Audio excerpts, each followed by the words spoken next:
Hello and welcome to Trustworthy AI, De-Risk Adoption of AI. I'm your host, Pamela Gupta. I'm a 2025 Wasserman Award honoree for AI governance, ranked globally in the top 3 for risk management and top 7 for cybersecurity. And the reason we are hosting these podcasts are to provide insight into a very dynamic and dynamic from a growth as well as a risk perspective technology called AI. I personally am helping organizations embrace AI confidently by building governance frameworks and frameworks that are very holistic, right? Instead of taking a siloed approach in terms of what can be security, what can be privacy, what are the unique AI risks that we are seeing out there that we have to not only identify but be able to solve for as we embrace this very dynamic technology that's growing. So we're going to see some risks that we have seen in the past and some that are unprecedented. Also, I created a AI tips framework, that was what I got the award for from Wasserman Award for. It's a AI risk management framework, and it precedes NIST's AI framework by a couple of years. Very very interested in the operationalizing of AI governance aspect, and that's what the framework brings. And we can put some notes into what that framework is offline. So, in a nutshell, my expertise is to take a look at risk holistically and to solve and create AI governance frameworks. Expertise does span across standards such as ISO 42001, NIST AI RMF, EU AI Act, what are the regulations that we have in place and what are the business unique risks mitigation techniques that we need. But AI governance, importantly, is not about saying no. It's about enabling safety and AI systems with that are safe, secure, and trustworthy. So, with that, I am really excited to talk to my guest today on who is the lead for MITRE Atlas, and I'm going to let him walk through his introduction. But let me say a few words. Very excited to welcome Walker Dimon to the show. Welcome, Walker. Thanks for having me. Yeah, absolutely. So let me just talk a little bit about what I know about you, and I'd love to for you to please add on to that. So Walker is the MITRE Atlas lead, and for AI for Cyber Group leader within MITRE's AI and Autonomy Innovation Center.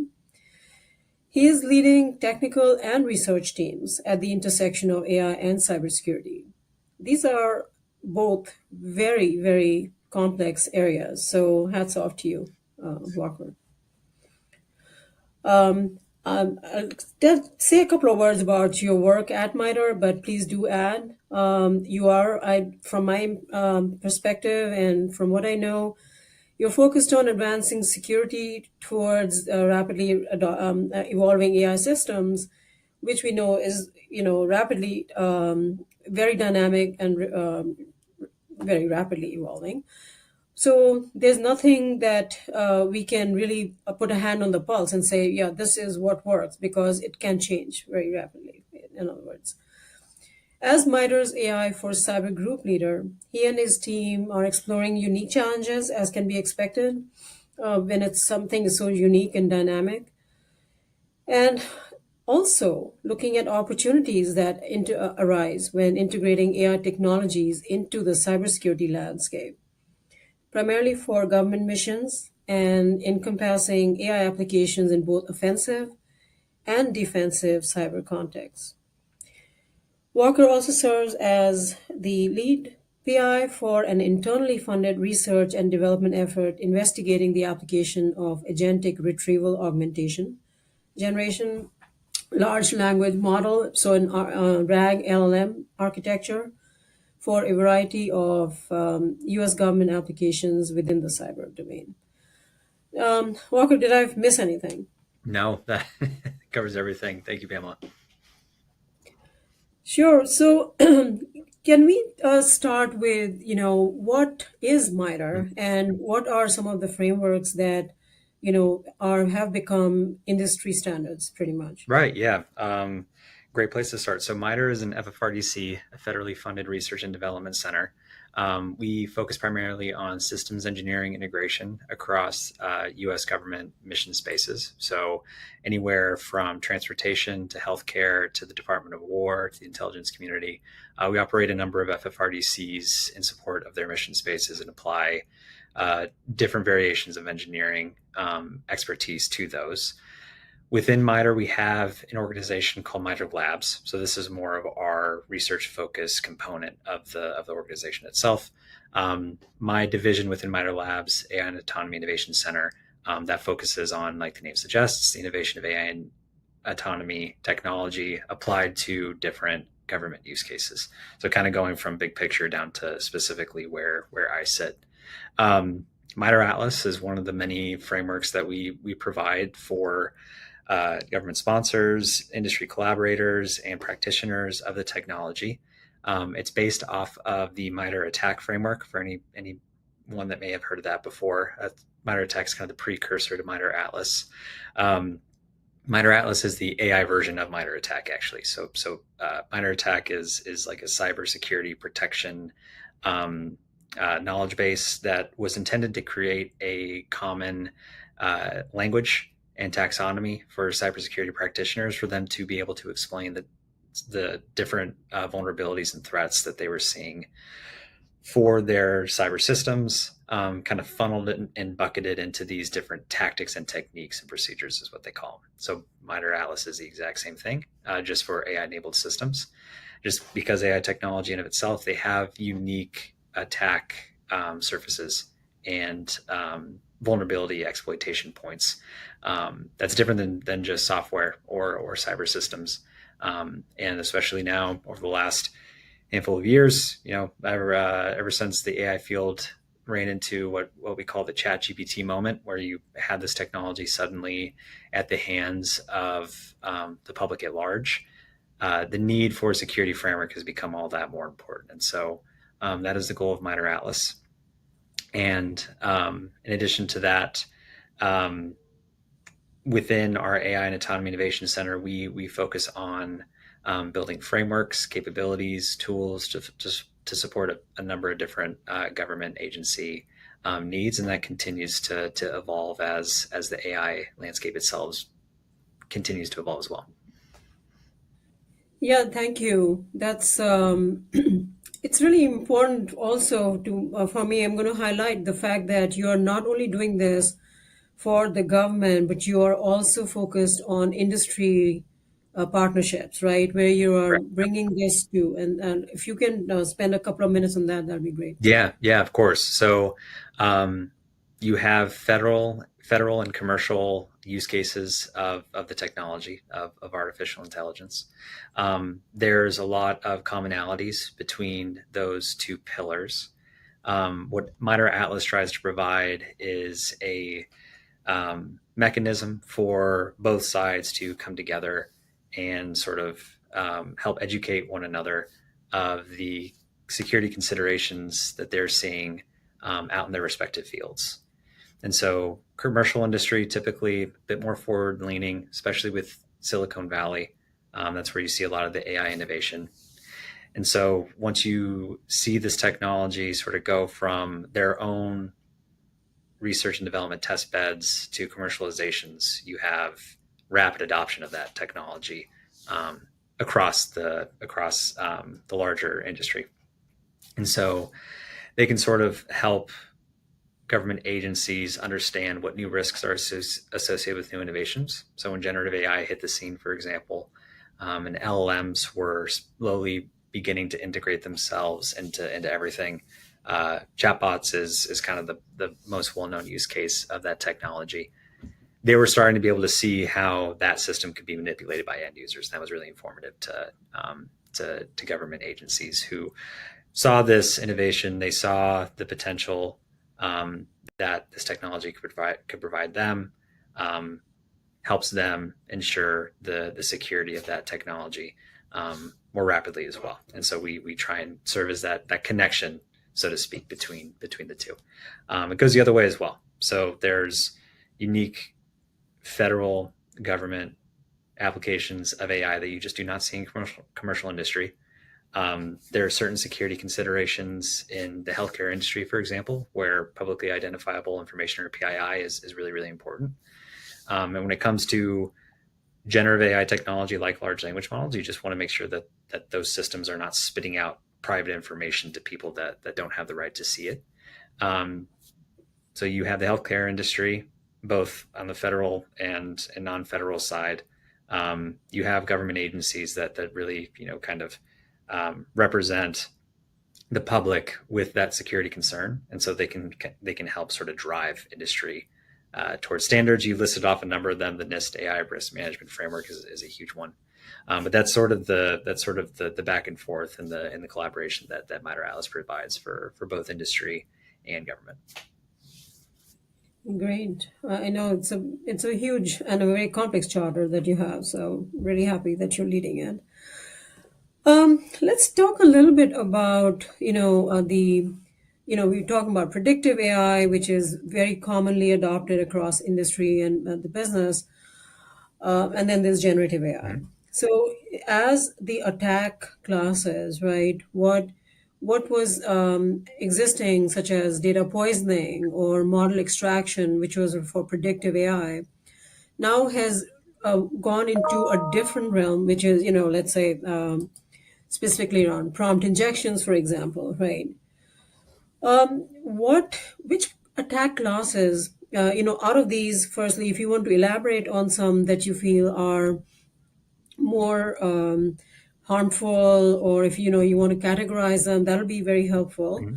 And then also, what is that progression from predictive to generative AI that we need to be aware of? Yeah. Great question. So yeah, like you said, it has been interesting over the last handful of years to see the migration from a sort of common set of adversarial tactics and techniques with predictive systems moving over to the generative AI landscape. And myself and a number of my colleagues in MITRE ATLAS, we were actually responsible for building out that common language for these new TTPs, particularly within generative AI, because with MITRE ATLAS, we're able to borrow a lot of the language that MITRE ATT&CK speaks. If you ever go to our Atlas Matrix, you might see red ampersands everywhere. That's where we share either a tactic name or a technique name with the MITRE ATT&CK framework. Within the generative AI space, that mold instantly started breaking. And so things like prompt injection, we spent a lot of time trying to decipher the different types of prompt injections that exist out in the field. We landed on direct versus indirect prompt injection, for example, within the MITRE ATLAS Matrix. What's interesting about that specific example is now with agentic AI or RAG-based systems, you're starting to see a different type of prompt injection where the adversarial behavior that you're trying to induce into the model may not be immediate. So it might be delayed further downstream, but it's interacting with different types of data, or it's using specific tools and part of an agentic architecture. So we just recently came up with a third type of prompt injection that we call a triggered injection, to try and capture sort of the nuances between direct and indirect that were more, I guess, traditional at this point, just with large language models, versus a large language model dropped into a larger system architecture, whether that be a RAG system, a retrieval augmented generation system, or an agentic system. I'm sure that that's going to continue to happen. In terms of severity of specific techniques, we take a little bit of a different philosophy within Atlas, to where we bucket them into feasible, demonstrated, and realized. So feasible techniques are techniques that may have been introduced within a research paper or a very closed bench test. Demonstrated, for example, with prompt injection, could be trying to understand or visualize that specific technique with a real system or interacting with real data to try and do something bad to that system. trying to induce some type of adversarial behavior, and then realize as if we ever see evidence of this actually out in the field. And so MITRE ATLAS at its core is always grounded in real world evidence. We're not necessarily interested in theoretical capabilities that you may see on like test and evaluation data sets or benchmarks until they are shown within a real system, within a real operational use case, et cetera. And so in terms of severity, I think, to answer your question, the most severe techniques would be ones that fall into that most mature bucket with Realize, because those are examples of actual adversaries introducing these TTPs against victim AI systems and accomplishing some type of effect towards that. Okay. All right. Wow. That's a lot of information. So I think I should have just maybe asked these instead of a two-part question, two separate questions, because each one carries so much in terms of area that it covers. So let me just go back to the first part, which is on the types of attacks, the direct injection, the prompt injection, indirect, and the third category that you created, which I think is a great idea, the trigger injection. Actually, I just did a deep dive expose on the force leak vulnerability and some of the other agentic AI related vulnerabilities that have been exposed and have been realized, to your point, in the real world, because and affect globally a large number of organizations, because these were able to be executed against these are vulnerabilities in Salesforce, and can be other platforms too that we are not aware of. So not really just focused on a particular platform, but giving rise to the ability to have these severe critical vulnerabilities in real live systems without having the controls or these guardrails to really protect us against it. And that's because that's the nature of the dynamic nature I was talking about in the beginning, where things are evolving at such a fast pace that we'll have to really leverage existing knowledge as well as being able to anticipate what these AI systems can bring to us. I do like the fact that you have created those three prompt injection categories. And the other point that you mentioned, the fact that when you categorize, it is a different categorization now, makes a lot of sense, because what we are seeing is, because it's evolving so fast in the AI landscape, a lot of the research that we are, a lot of the information we're getting is coming out of that research space, right? So unless it is realized, it doesn't go into MITRE. So that's really good to know. Yeah, and what I guess something I'll add to that is over the last year, it's been fun because the rate of sort of generative AI maturity is just continuing to accelerate, and so we've sort of had to take a step back and rethink how we sort of maintain our posturing within the knowledge base. We traditionally would try and target 2 releases a year, for example, one in the spring and one in the fall, adding new techniques or tactics to the threat matrix, add new representative case studies. It's something that we also spend a lot of time developing within the Atlas platform, are examples of chaining these different techniques together to elicit some type of real world effect or outcomes. We have a lot of those. We have demonstrated mitigations to a lot of the techniques that you find in there. So there's a lot of information within the knowledge base of Atlas and of itself that's really useful. But with agentic AI, for example, really making waves this year, there was a real appetite from our community partners to release, sort of state of the art techniques quicker and than what we traditionally had. Like with model context protocol, for example. Mhm. Once that came out and got super popular, there were a lot of exploits that started hitting the scene. People were asking, where are those in Atlas? And so, we've had to adapt a little bit, and we move a lot quicker. And so now we're starting to plan more consistent releases on a monthly cadence or bi-monthly cadence. But I see that only continuing to increase. Just the rate at which you start to see these types of vulnerabilities introduced to AI-enabled systems, especially as agentic AI matures and they're interacting with a lot of data streams and tools, and they're given more and more autonomy inside of a systems architecture. Models like Atlas are going to become ever more important, I think, just to help a widening community of AI integrators understand from a security point of view what they're susceptible to.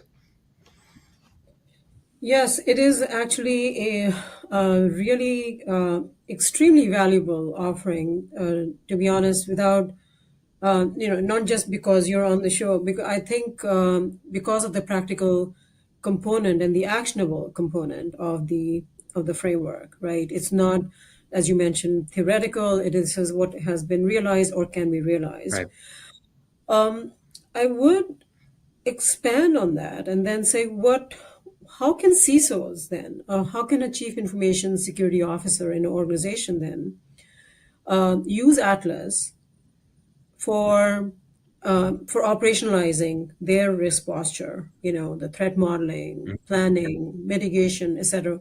What would be your guidance on that? Yeah, great question. So this is touching on the topic of how do you put MITRE ATLAS into practice, which when we hold these community engagements, we call them Atlas Saloons. We try and hold those twice a year as well. And that's both across commercial industry and government. This comes up a lot as putting the Atlas Matrix into practice. So what we normally recommend are for CISOs or whoever is in control of sort of the security perspective of an organization, to define all of your data flows that exist within the architecture housing the AI model. So how does information get fed in and out? What are all the potential user access points for a model, either directly or indirectly with other tools or other applications, etc. And then from there, you really sort of scope down and can very quickly map that information to the appropriate Atlas tactics and techniques, just using sort of the way that the Atlas threat landscape is structured. So within each of the tactics and techniques, we have definitions, we have examples, we have sort of relevant exploits associated with each. And then once you sort of have that framing and you have that mapping, that's when you can dive into our case studies, which is a growing repository of information that's intended to provide, like I mentioned before, just examples of these techniques being chained together to reach some type of adversarial effect. And so with our case study releases, we try and make sure that we have, a pretty wide-reaching set of examples with each set of techniques that we release, just to make sure that everything is mapped to grounded, sort of realized incidents. And then from there, that's when you dive into our mitigations. And so our mitigations library is intended to offer either exemplars or strategies, like the name suggests, just to mitigate the impact of those adversarial techniques. And so in the generative AI landscape, for example, with prompt injection or jailbreaking or privilege escalation, etc., you can do a lot of good just by implementing some open repository guardrail packages. So Nemo guardrails is an example. Very common example of this type of technology. And what that does is just make sure that you define a set of accepted outputs and inputs, and anything that's outside of that boundary, it's guardrailing the system from doing anything or revealing information to the end user if it goes outside of those boundary conditions. And so it's one of those things where it can be fairly interactive. We try and make sure that we have the print in the roadmap for CISOs or whoever it might be, and then contextualize sort of the attack surface with enough represented examples for you to be able to tie those back to your given use case, and then understand how to mitigate the threats from there. Okay, that makes sense. Do you know of any platform that has integrated with MITRE's Atlas to make this more, operationalizing it or making it easier to accomplish? Mm-hmm. Yeah, so there are some that I've heard of. I can't think of specific names off the top of my head, but this is something that we do see in the community where they'll clone a version of Atlas and then they'll map it to some type of test harness where you have examples of a subset of techniques sort of pinned against a model with data, and you can kind of understand sort of what the impact is for you. We moving forward into 2026, this is an area where we're actually wanting to spend more time as well, specifically for government organizations, Okay. operationalizing Atlas, going from sort of like the threat matrix towards application for their mission. So matrix to mission is sort of the tagline with that. And what that entails is just really drilling down deep into their specific operation use case, and then mapping the threat landscape to everything Atlas related, and kind of like you suggested, just having some type of testing evaluation toolkit for prompt injections, and sort of just like aligning that set of samples to either data that exists within that environment or typical requests that end users can send within that environment. That's just one notional example of something that we're wanting to drive towards. So yeah, I think that there's a lot of potential for that type of thing moving forward. And I think it's a good time for it just because with agentic AI and with retrieval augmented generation, at their core, they're still leveraging the same technology, the large language model. And so at their core, they still have the same vulnerabilities. And so as we sort of on the knowledge base side of things, try and make sure that we're seeing sort of state of the art and trying to understand how just AI evolution is providing opportunity spaces towards attackers and making sure that that's reinforced within the matrix. We can do a whole lot on this operationalization side, understanding that LLMs at their core still are being used. It's just sort of the way that the attack is sort of introduced into the system is what's changing. And so you can get a lot that I think could sort of scale in terms of a capability. Right. Yeah, I agree. Now, one thing I will point out that in addition to the LLM capability, then, and as you are, your work focuses on is, in addition to LLM, it's the new attack surfaces that come with agentic AI, such as, with the tools or the orchestration capability of these agents, right? So do you have anything that reflects in the framework, in the MITRE Atlas for that as well? We do, yeah. And really a lot of what they are just agentic variants of techniques that already exist. So we separated them out just because the definition is slightly different and the application is slightly different. The effect of them is slightly different than a technique that is sort of just on the bare large language model itself. And so that with our most recent release in September, and we're also about to release another update to the Matrix later this month in partnership with our Center for Threat Informed Defense collaborators, which is a MITRE not-for-profit R&D center traditionally focused on MITRE attack collaboration, and we have that secure AI version as well. That will focus primarily on AI agents. Something that's interesting with agentic AI specifically actually is sort of, now that you have this technology that can operate autonomously on its own, trying to understand how the AI agent in and of itself can become an adversary. So something in addition, sort of outside of our traditional Atlas matrix that we're taking a real hard look at right now is AI being used maliciously for things such as cyber operations. And so we have the beginnings of a knowledge base of that on our website as well. You can find that in our Atlas 101 page. It's just our malicious use of AI for cyber page. The intention there is to try and understand how, like I'd said, AI can accelerate operations in a way that human operators can't, and trying to understand how it can provide asymmetric advantage to an adversary if they're integrating AI into their operations. If it can introduce new threat vectors that may not have been feasible. Kind of going back to the severity topic. If certain techniques or attack chains can be feasible with human intervention, but now if it's automated, they can just work at an accelerated rate that humans can on their own. And then we're trying to tailor that towards specific industries or sectors such as supply chain and critical infrastructure. Again, just to try and relate it towards a government lens for organizations that are aligned to those key sectors and areas. Okay, great.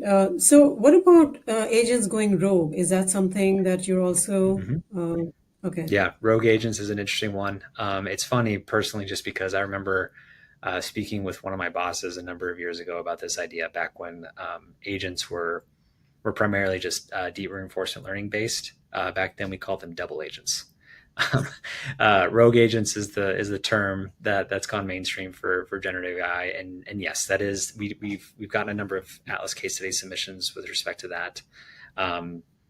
We have a lot of partners within our secure AI seated efforts that are interested in that as well, and so that's something that we're talking through with them. That's an opportunity for those that are in industry to engage with us directly is through our seated initiative. You can become a member of that. You can become a benefactor of that to actually support that being ran. But we meet with our industry partners, twice every other week for an hour, and they will propose things like rogue agents. Rogue agents is something that has just come up recently. So yeah, we'll see. It's interesting because I think it's a unique application of things such as jailbreaking and prompt injection. So it kind of just goes back to the same techniques if you want to try and trace it and form factor it to the threat landscape. A rogue agent under certain conditions triggers different behavior. And so it's interesting to see if that particular use case breaks things a little bit for us. But yeah, that's something I'm excited for, just because it's a cool topic, if nothing else. Yeah, certainly. I've actually created a framework around, to adjust that. How do you manage and how do you keep things in control and put the right guardrails in from a process and a governance perspective? So, as you know, in order for something to be effective, a guardrail to be effective, there is the technology component, the framework, as well as the process. So it definitely goes hand in hand. Yeah. I know we're coming up to the end of time, and I know I personally have so many more questions. I would like to conclude with what next, right? When we are talking about the threat surface and the modality, right? A lot is focused on around text, for example. Can you talk a little bit about what are your plans on introducing this kind of evaluation of threats and vulnerabilities across multimodality? Mm-hmm. Yeah, great question. It definitely is something on the immediate horizon, I think, just like you said. And you're starting to see multimodal LLMs. It's interesting that they still call them LLMs. Multimodal LLMs hit the scene with images, with log files, with video feeds. And so I don't think that will sort of, let me rephrase. I think what you'll see is you'll see sort of combinations of different techniques, kind of going back into the perception based realm that Atlas traditionally operated in before the generative AI wave, to where you will have adversarial samples on images for sure, trying to evade some type of classification. or misclassify some piece of information. Combined with text-based adversarial samples and video feeds are sort of like a combination of the two. And audio is still an area that is just very difficult to sort of mitigate, just because the information feed is just so unique and it's so linear.